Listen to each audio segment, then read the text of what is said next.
गुरु भक्ति योग। सदगुरु की सेवा में सच्चा सुख निहित है। शिष्य सदगुरु की सेवा के द्वारा ही देहाध्यास से छूटकर ऊंची कक्षा प्राप्त कर सकता है। अपने गुरु में, गुरु की महिमा में और गुरु के नाम जप के प्रभाव में सच्ची, पूर्ण, जीवंत और अविचल श्रद्धा रखो। सदैव याद रखो, मनुष्य जब पवित्र गुरु के शब्दों में श्रद्धा खो देता है तो वह सब कुछ खो बैठता है। अतः गुरु में पूर्ण श्रद्धा रखो। गुरु के चरण कमलों की प्रार्थना शिष्य के हृदय को प्रफुल्ल बनाती है।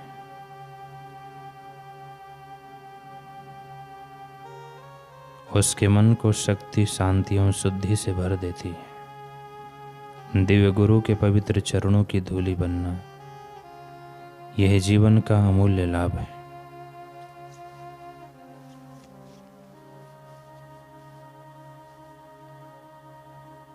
चाहे कितने ही दर्शन शास्त्र के ग्रंथ पढ़ो, चाहे विश्व का प्रवास करके व्याख्यान करो, हजारों वर्ष तक हिमालय की गुफा में रहो, वर्षों तक प्राणायाम करो, जीवन पर्यंत शीर्षासन करो, फिर भी गुरु की कृपा के बिना आपको मोक्ष की प्राप्ति नहीं हो सकती।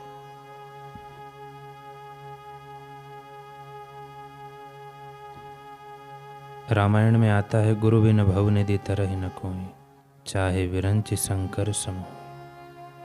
गुरु के चरण कमलों का आश्रय लेने से जो परम आनंद का अनुभव होता है, उसके तुलना में तीनों लोकों का सुख भी नहीं आ सकता।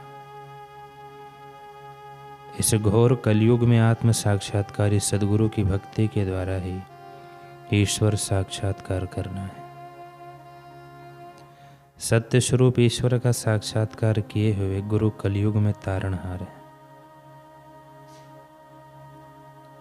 गुरु की सेवा के बिना पवित्र शास्त्रों का अध्ययन करना यह समय का दुर्व्यय है। शिष्य जब गुरु के चरण कमल का ध्यान करता है तब सब संशय अपने आप नष्ट हो जाते हैं।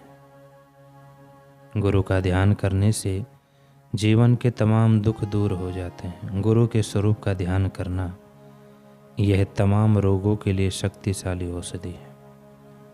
अगर आपको इस संसार के दुख एवं दर्द दूर करने हों तो आपको आत्म साक्षात्कारी गुरु का ध्यान करने की आदत डालनी चाहिए।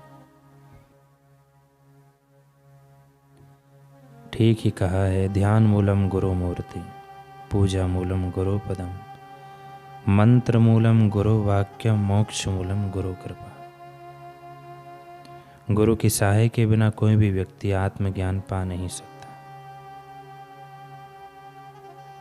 ध्यान में बैठने से पहले अपना समग्र मानसिक चिंतन तथा बाहर की तमाम संपत्ति सदगुरु के चरणों में अर्पण करके शांत हो जाओ। इससे आपको कोई हानि ना होगी। ईश्वर आपकी संपत्ति, देह, प्राण और मन की रक्षा करेंगे। ईश्वर अर्पण बुद्धि से कभी हानि नहीं होती। इतना ही नहीं, देह प्राण में नवजीवन का सिंचन होता है। इससे आप शांति व आनंद का सूत्र बनकर जीवन को सार्थक कर सकेंगे।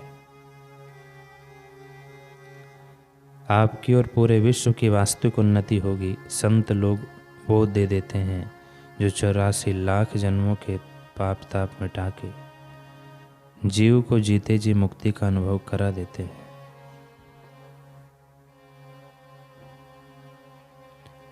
नित्यानंद जी महाराज उत्तम गुरु भक्त थे। नित्यानंद जी गुरु प्रदत्त मंत्र का जप करते, उनकी सुषुप्त शक्तियाँ जगी, कई दिव्य अनुभव हुए। वे अपनी आय का कुछ हिस्सा कर कसर से खर्च करते और शेष धन दान पुण्य में लगाते। पर जब उनका वैराग्य तीव्र हुआ तो नौकरी भी छोड़ दी और गुरु के पास आकर गुरु सेवा में जुट गए। गुरु की सेवा करते करते नित्यानंद महाराज की खूब परीक्षाएं हुई, परंतु वे दृढ़ता एवं सच्ची लगन से लगे रहे। जो भी सच्चे साधक सद्गुरु के सतशिष्य हैं, साधक भक्त भगवान को चाहता है, गुरु को पुकारता है और उनमें दृढ़ विश्वास रखता है कि मुझे देर सवेर परमात्मा परमेश्वर मिलेंगे, क्योंकि मैं जप कर रहा हूँ, मुझे पता नहीं कि भगवान कैसे हैं, फिर भी मिलेंगे जरूर। तो भगवान उसका मार्गदर्शन अवश्य करते हैं, उसको संत सानिध्य में सत्संग में भेज देते हैं, सुख दुख के अनुभव से गुजार लेते हैं और फिर ऐसे गुरु भक्त के हृदय में स्वयं परमात्मा प्रकट हो जाते हैं।